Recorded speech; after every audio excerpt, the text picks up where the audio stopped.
You know, we spend about a third of our entire lives asleep, and we barely even understand why. It's just something we do. We take it for granted. But what if you didn't? What if you just decided to stop? And I don't just mean pulling one all-nighter for a test. I mean pushing your brain way, way past its limits. We're about to go on a journey to see what happens when your mind is pushed to the absolute brink. And trust me, the first cracks, they start to show a lot sooner than you might think. Okay, so the first 24 hours, this might actually feel kind of familiar. You get that weird mix of being totally exhausted, but also strangely wired. You can still get things done, but let's be real, you're running on empty. And under the surface, your brain is already starting to struggle. Yeah, after just one night, science can actually measure the effects. Your attention span, it's shot. Trying to remember things gets way slower, and making good decisions, forget about it. These are the first big warning signs that your brain is screaming for a break. All that stuff we just mentioned, attention, memory, making choices, that's all part of your cognitive abilities. It's just a way of talking about everything related to thinking and understanding the world. And what you're about to see is that sleep, well, it's the invisible pillar holding all of that together. Right, so those first 24 hours, that's just the warm-up. It's the calm before a really, really big storm. Because if you keep going, you cross a line.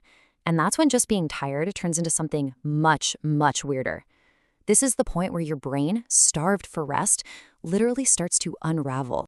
And it happens scary fast. By 36 hours, your brain just forces you to shut down for a few seconds at a time. They're called microsleeps. You might even start seeing things that aren't there. Then you hit 48 hours, and reality starts to feel distant, anxious, distorted. And then 72 hours. This is when the floodgates burst open. We're talking full-on complex hallucinations.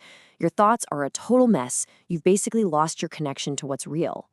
So what even is a hallucination? Well, it's basically your brain making stuff up, creating its own reality without any input from your eyes or your ears.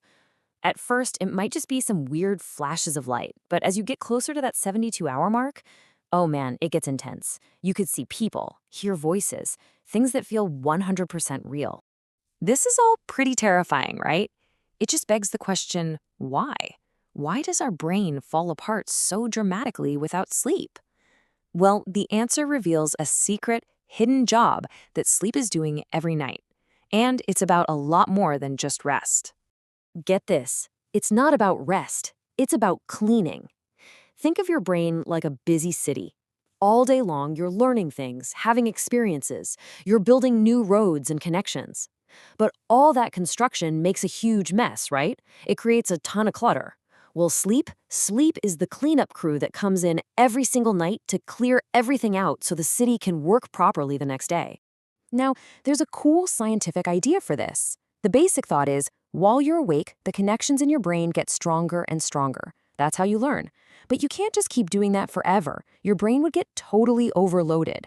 So when you sleep, your brain goes through and actually weakens and trims those connections, rebalancing the whole system. It's a reset, making you ready to learn all over again tomorrow. And that whole rebalancing act, that's a perfect example of homeostasis.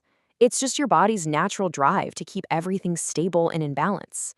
It really shows you that sleep isn't just about switching off. It's an active, super important job your brain has to do. So, let's put it all together. When you stop sleeping, you're not letting that cleanup crew do its job. All that mental clutter just keeps piling up. Your brain's pathways get overstimulated and chaotic, and the whole system just overloads. Those hallucinations and disordered thoughts, that's the direct result of a brain that has lost its ability to keep itself in balance. The scientist who came up with this idea, Dr. Giulio Tononi, put it perfectly. He said sleep is the price we have to pay for plasticity. Now, plasticity is just the brain's amazing ability to learn and adapt. But that power isn't free. There's a price, and we pay that price every single night when we go to sleep. So, yeah, it's pretty clear that stopping sleep forever is just not on the table for us. This journey shows just how much profound, complicated work is happening every night while we're completely unconscious. It's a humbling reminder of our own biological limits. So I'll leave you with this question. How long do you honestly think you could last?